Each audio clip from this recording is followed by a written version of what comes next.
Hi, my name is Shauna Cantor. I'm artistic director of Voice Theater, and I run a theater company. We're based at the Birdcliff Theater.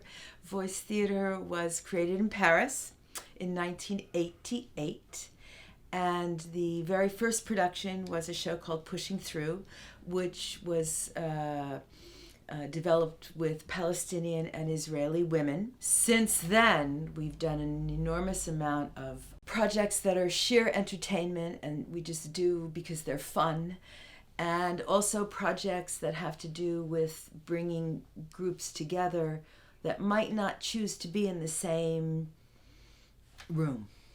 I wanted very much to do another project that addressed what was going on in the world today, and one of the things that's going on in the world today is we are experiencing the largest refugee crisis since World War II. I looked around and found an organization in Kingston that houses unaccompanied child refugees. But I think when they come across the border, ICE puts them in a holding room. 72 hours they're in this holding room, which from what I understand is not a super nice place to be. It's like with however many people were caught crossing the border and are also in that room, which could be like a mother and her children, and like diapers need to be changed, or you know what I mean?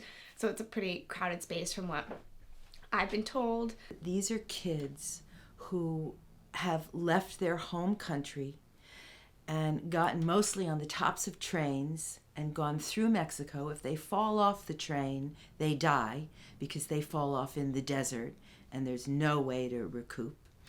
And they know that they're going to get arrested at the Mexican-Texas border.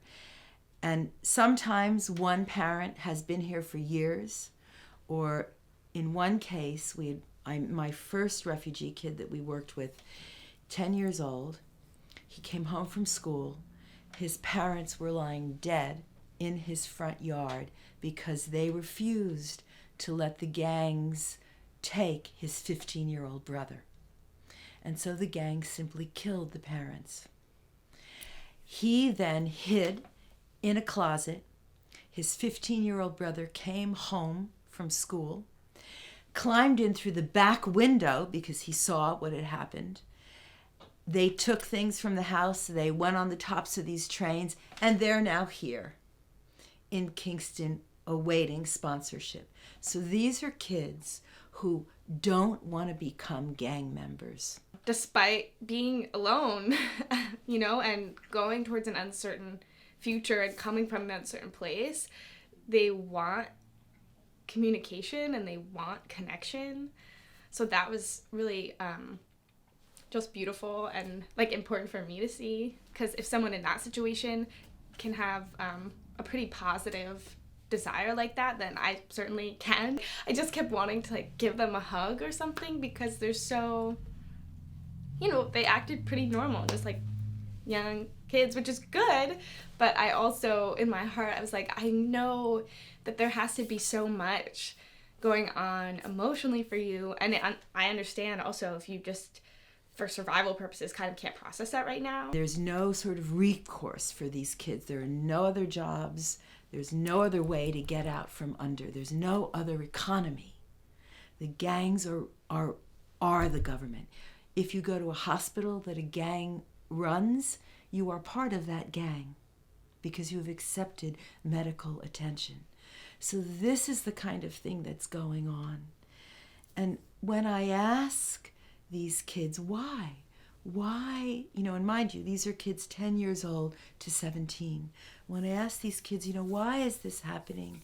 They basically say because of the policies of the big countries, and they mean our country, has stripped the government of any kind of power so that the gangs are running the countries. And yes, the gangs are involved in drug cartels as well as everything else. So what Voice Theater is doing is that the kids that we worked with, they all wrote monologues about their definitions of home, just to allow them, to give them the opportunity to laugh, to have fun, to address how they could incorporate constructive tools once they go to their new homes. And we want to have a really useful kind of positive impact, but we're dealing with this issue of they don't know us very well.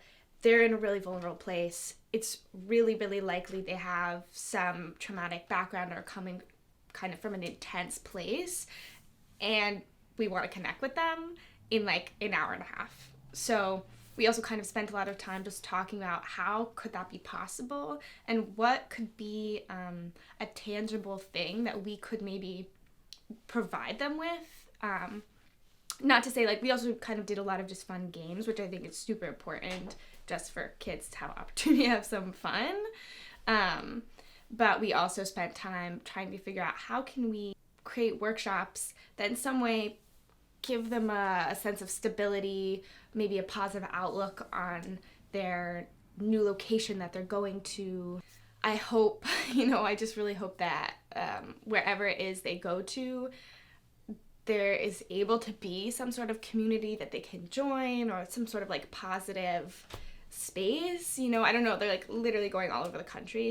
Voice Theater is a not-for-profit 501c3, and you can go to our website, www.voicetheater.org. There's also a page where it says support us, and you can donate via PayPal or send us a check, which is tax deductible. And that's, how we exist, through donations. We can't do this work unless we are supported in the community and in the world.